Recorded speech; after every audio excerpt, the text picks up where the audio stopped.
Well,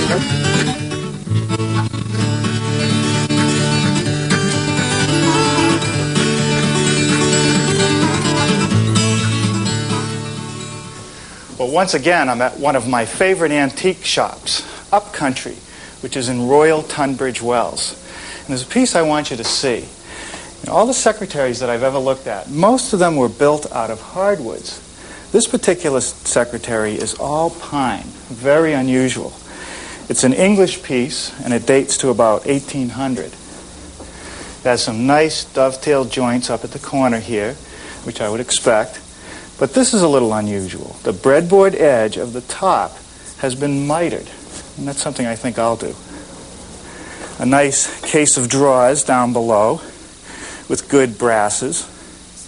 And even though it's meant to sit on a level floor, it's been temporarily shored up because this is so uneven. Now these little devices here that pull out very smoothly are known as loafers, and they will support the writing surface when it's down. In the back, there's a nest of compartments and some nice little storage drawers. I better get my tape measure and start measuring this one. Well, here it is, our version of that antique secretary desk we saw at Upcountry. And I stayed pretty faithful to the original, constructed it from #1 common pine, and the only thing I changed was the arrangement of the compartments inside the desk. Now, before we get started, I want to take a moment to talk about shop safety. Be sure to read, understand, and follow all the safety rules that come with your power tools. Knowing how to use your power tools properly will greatly reduce the risk of personal injury.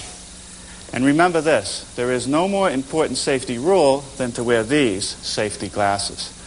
Now, before I left the shop last night, I glued up all the panels I was going to need to make the desk.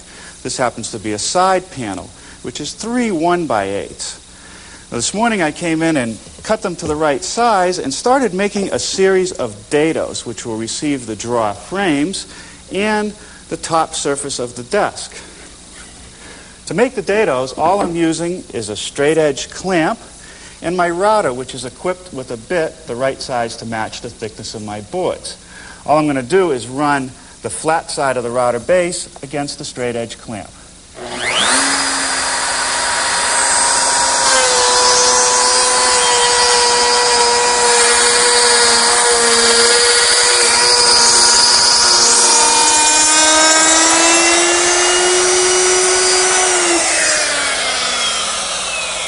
Now, this small rabbet receives a piece of 1/4-inch plywood that seals off the back of the secretary.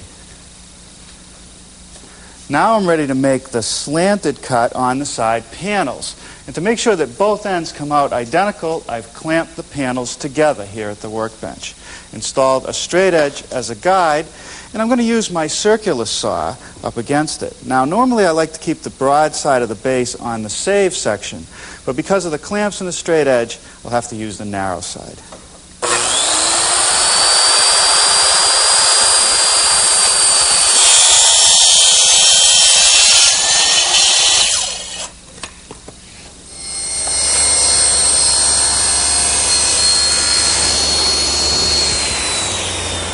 I've just ripped an angle on a board which will become the top of the desk. The angle is 43 degrees, and that corresponds to the slant of the top. Now, I don't want this corner just to be sharp here, so I'm going to square it off 90 degrees to the cut I just made.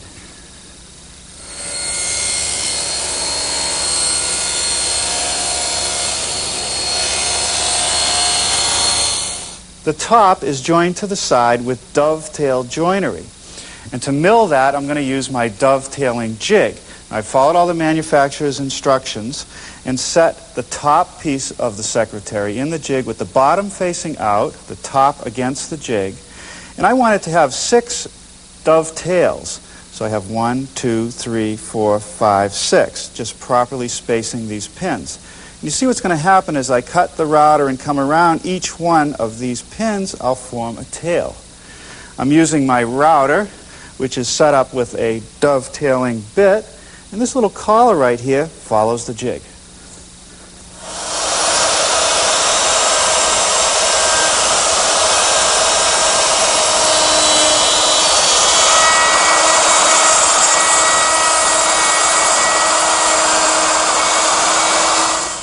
Now we'll just flip it end for end and do a similar operation on the other end.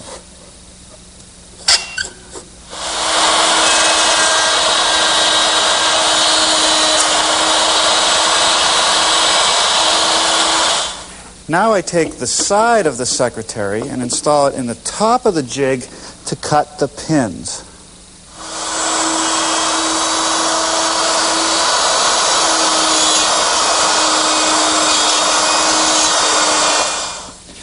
There are two boards that form the main shelf, one in the back that overlaps one in the front. The next thing I want to do is make this little OG detail.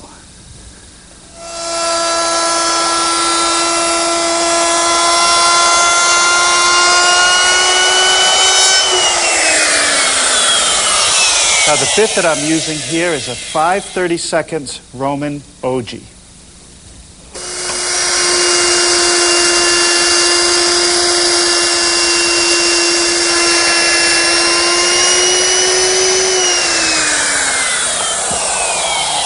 With a rabbet milled opposite the OG cut, this will allow the backboard to overlap the front board.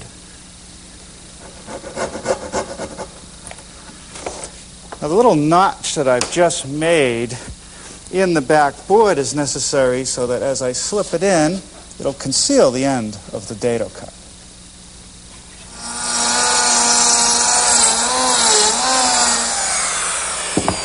Now this dado along the back edge of the main shelf will receive the solid pine back that goes behind the cubby holes.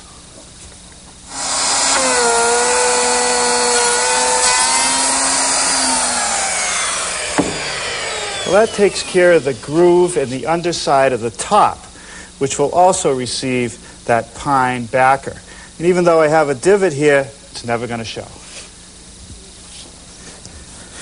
The drawers are supported by and ride on frames which fit into those dados I cut in the sides. The individual frame parts are connected with mortise and tenon joinery. The mortises are made with a single-purpose machine just to do that.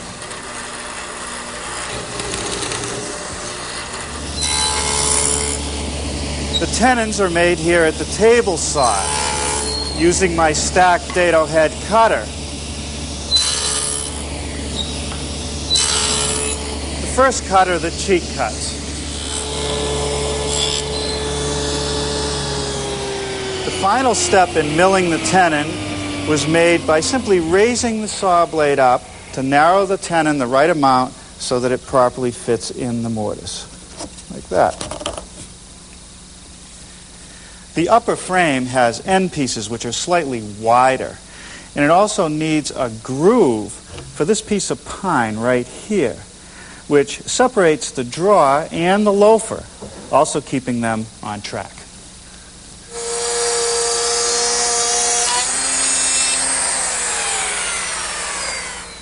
The frames are assembled just using some glue, but I'm only gluing the tenons that are at the front of the frame.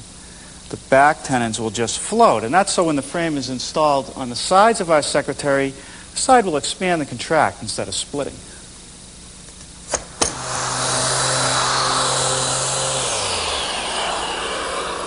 Well, before I go any further with the assembly, I want to take the time now to sand any of the interior areas that are going to show that I won't be able to get to later.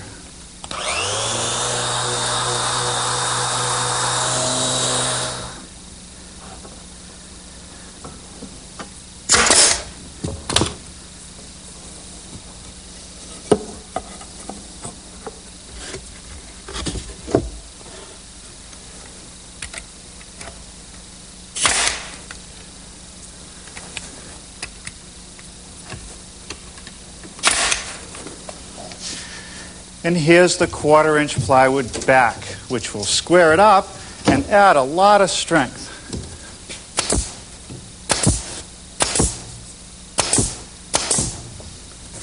Now to install the frames, I slide them partway into the dado, put a little glue just at the back edge of the dado, and a little bit of glue right on the front edge of the front part of the frame. Now I just slide it in until I get to my mark. Right distance. Okay, now remember there's going to be a face frame rail that fits in that groove. Now a clamp. Now the back frame, I want to tap it up against the 1/4-inch plywood. And that's it. We noticed on the antique original that there was a fair amount of wood between the draws. So that means I can't get away with just the thickness of a shelf or a frame. I'm going to have to add a piece of wood. So each piece is taken and first notched so that it fits in the same dado as the shelf or frame. But it stands proud of the side. So now I want to just remove a little bit of material so it'll be flush.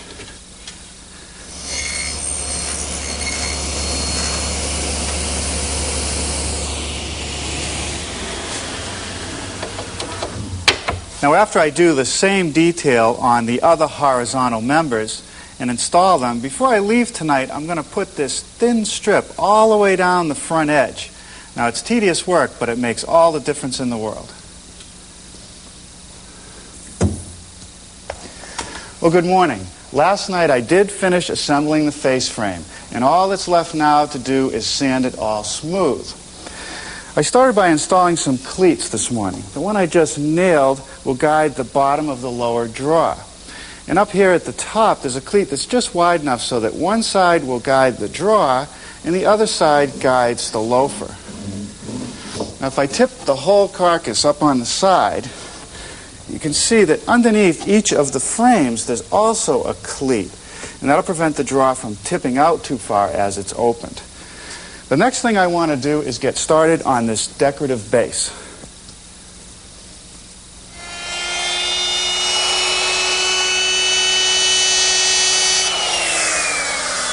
The base is nothing more than 3 boards with this decorative edge that I'll miter at the corners.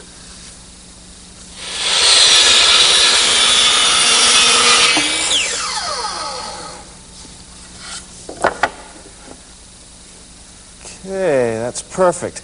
Now I'll strengthen this joint with biscuits. I can't think of a better way to strengthen a miter joint like this than to add biscuits.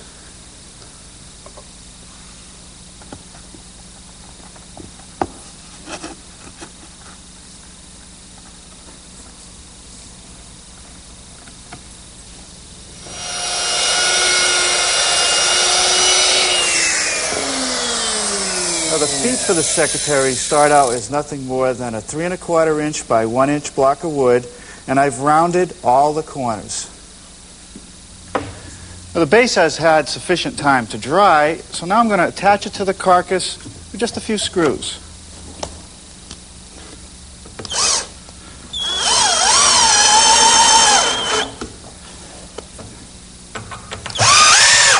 And that's all there is to securing the feet. Well, let's get to work making the drawers. Now, you've seen me use the material that forms the ends and the back and the bottom. It's a cabinet-grade plywood. The front of the drawer is solid pine, and it has this decorative bead around the edge. The first thing I want to do is rabbet the drawer front, and you'll notice that the rabbet at the top is a little deeper than the one at the bottom. I'll do that at my table saw.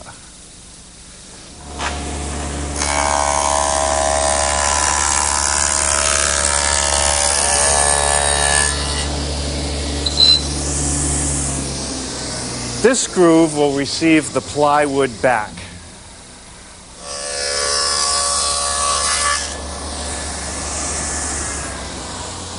That's the groove that'll receive the plywood bottom.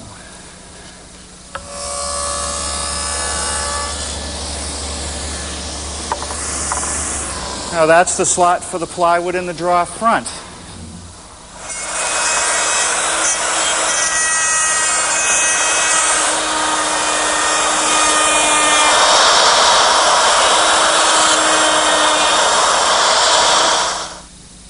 Let's try a trial fit. Good.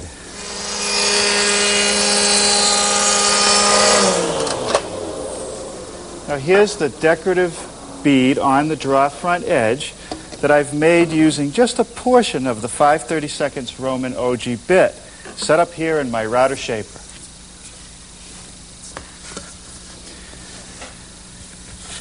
And now for a little assembly.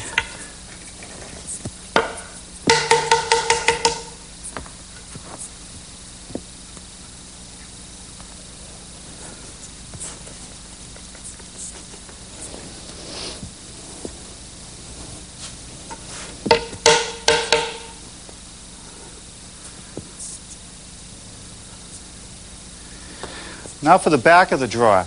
And you'll note there's no groove for the plywood bottom. It'll simply be nailed to the bottom edge.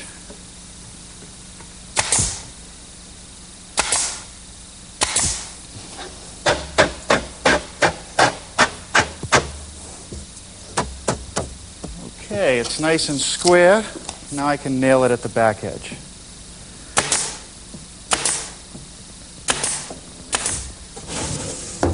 Okay, drawers fit nicely.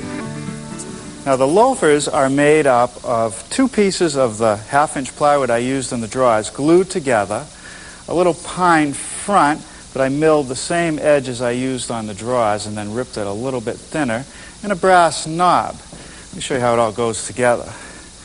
First I just take the glued up plywood, position the front on it, and drill a pilot hole.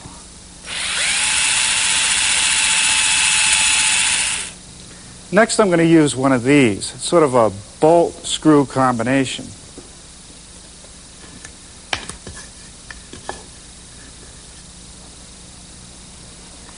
Now a little bit of glue.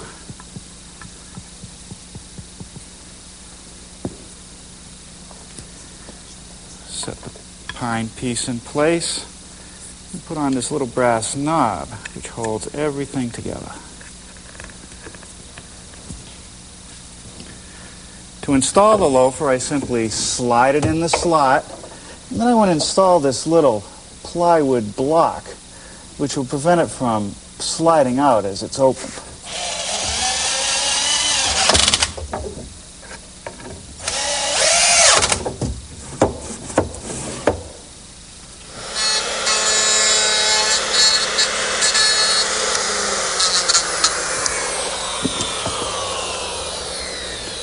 What I'm starting to do now is work on the slant front of the desk, and it has a mitered breadboard edge. So to form the tongue to hold the breadboard edge, I've taken the blank and clamped this plywood jig that I've made onto the blank, and using my router with a straight cutting bit and this collar, which rides against the edge of the jig, I'm able to form one side of the tongue. Now I'll reset the jig on the other side and finish it.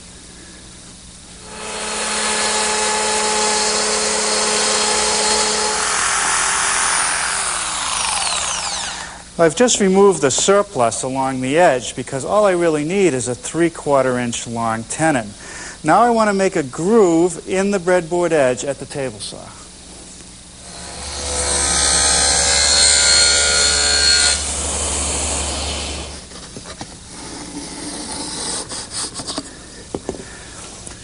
Well, now a little bit of planing and fitting until it's nice and tight.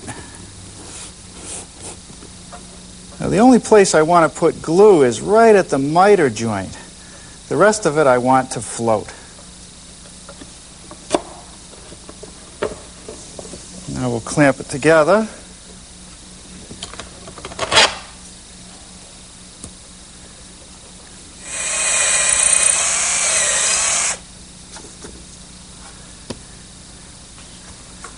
Now just a dowel pin. I'm just going to put a little dab of glue before I drive it in the last little bit, just so it won't fall out later.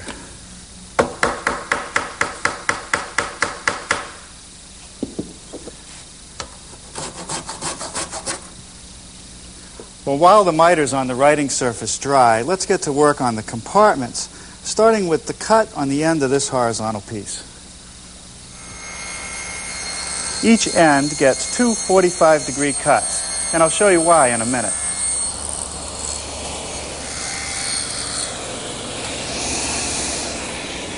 Now with a slightly different setup, I've formed a V-groove in the vertical piece. And this is how the two pieces go together.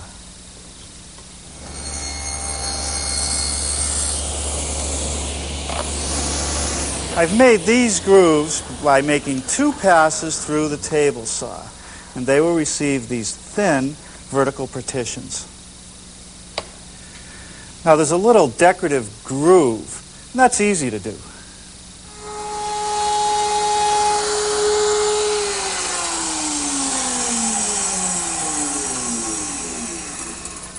Now here I removed the top from the desk, flipped it upside down, and I'm making some grooves at the radial arm for those vertical partitions.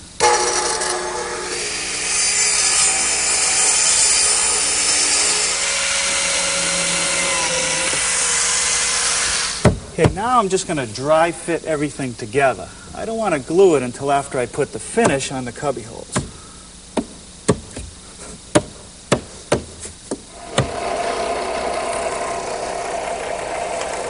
The scroll saw makes easy work of cutting the decorative brackets for the pigeonholes.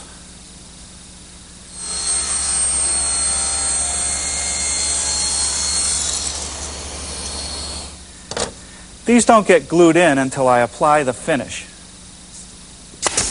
The small drawers are constructed exactly like the big drawers, with one exception. I'm using a simple rabbet joint at the front instead of a dovetail. Well, now back to the writing surface. I need to make this detail right here, a beveled rabbet, and I'll do that in 2 steps.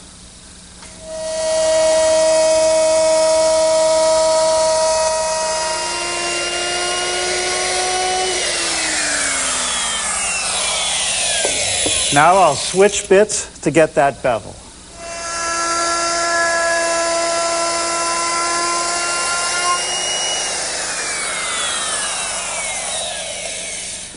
Now on the outside edge, I'm going to put the same detail that I used on the drawers.